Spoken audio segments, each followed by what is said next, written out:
Founded in 2012, the University of Trials was established with the goal of becoming the world leader in trials education. We built a world-class campus in Sydney, Australia, surrounded by lush green hills and duck-filled ponds.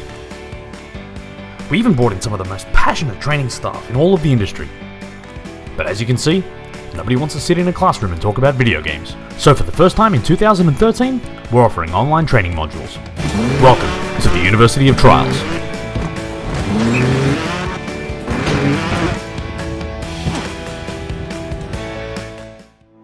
I'd like to welcome you to the first semester of 2013. My name, of course, is Professor Fat Shady, and I'm committed to sharing all of the best tips and tricks with regards to Trials Evolution.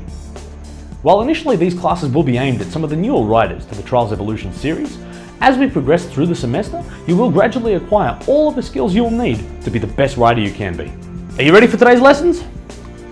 Let's go.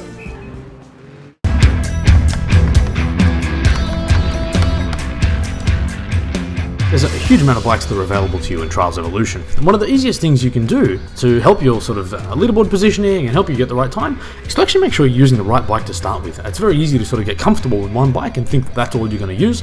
You're not going to get the best times if you only stick to one particular bike. So what I'm going to do here is go into my friends list. Now, I tend to go to the top of my friends list, but equally you could go to the overall leaderboard, have a look at what the top guys are riding, and you'll get an idea pretty quickly of what the fastest bike is. Bear in mind though, that sometimes the fastest bike at the top of the leaderboards may not necessarily be the best for you, so it's still about finding somebody that's at a similar skill level to yourself, but I usually check a couple of people who are ahead of me on the leaderboards, see what they're riding, and I do the same thing. Now everyone here's got the Phoenix, so I'm going to use the Phoenix as well. Have a look, and very quickly I pull off a nice little jump there, and all of a sudden I'm already getting green markers under my time.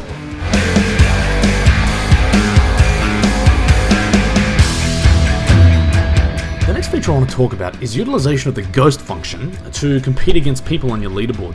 I'm actually going to pick one of my mates here, a good guy called Dust. He's beating me by 7/10 of a second, and I am sick of him holding that over me. I'm going to take him down.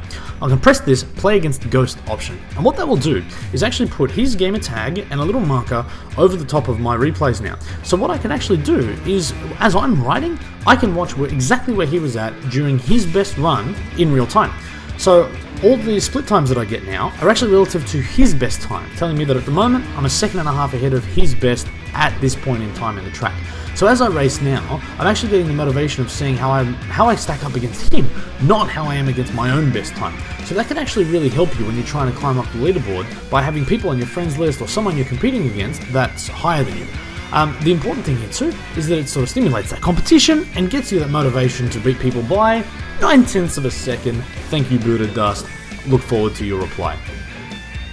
The main thing I guess I want to get across is the utilization of that ghost feature will really make sure that you're focusing on the next step up. You don't have to compete against number one, you just need to compete against someone and make those little steps as you're climbing your way up the leaderboards. And I mean, that's what's fun about this game, that's what makes it great.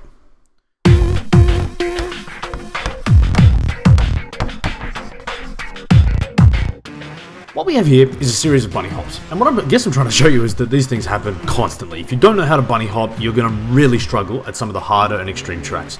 So what I want to do here is break down a bunny hop and give you a really good insight into what you're trying to do, slow it down as much as I can, and explain what's happening. So the first thing I want to do is show you this gap, a bunch of dynamite, and it's too big for you to just ride over. So look, have a look at this. From a seated position, if you just accelerate now, you fall and you die. If you stand up and you ride, you will fall over and you will die. And if you lean forward and you ride, you will fall over and you'll die. So what we need is a bunny hop. What I'm going to show you here, and I'm going to focus on the rear wheel. I want you to have a look at this. I just go left, right, left, and you jump over the gap, and it's easy, but that was too fast. If I slow this down at half the speed, left, right, left, you jump, I mean, you still can't see anything. So let's break it right down. Let's actually zoom in, and what I want to do is focus on the rear wheel here.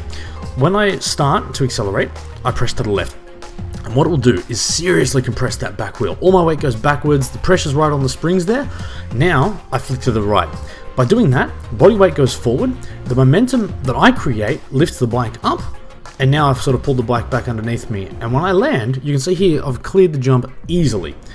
That's what the bunny hop's supposed to be about. It's all down to the timing, but it's left, right, left. Really quick, but you just need to practice it. So find yourself a nice sort of gap like this, Really just practice honing your skills, get that sort of millisecond precision, and you'll be able to do excellent bunny hops in no time.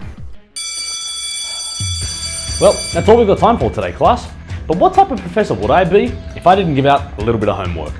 To ensure that these classes continue to be made, what we need are more students, and that's where you come in. We need you to share this on Twitter, and if you can, follow @UniOfTrials. Also, you can share this around with your friends on Facebook, Reddit, or YouTube.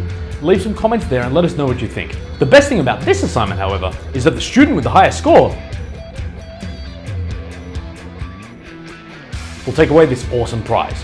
That's right, Trials fans. To celebrate the release of Trials Evolution Gold Edition for the PC, this week's winner is going to take away a Steelcase edition of the game. Comes complete with Trials HD, Trials Evolution, the Royal Ride Golden Bike, and 3 custom rims. You'll be riding like a pro in no time.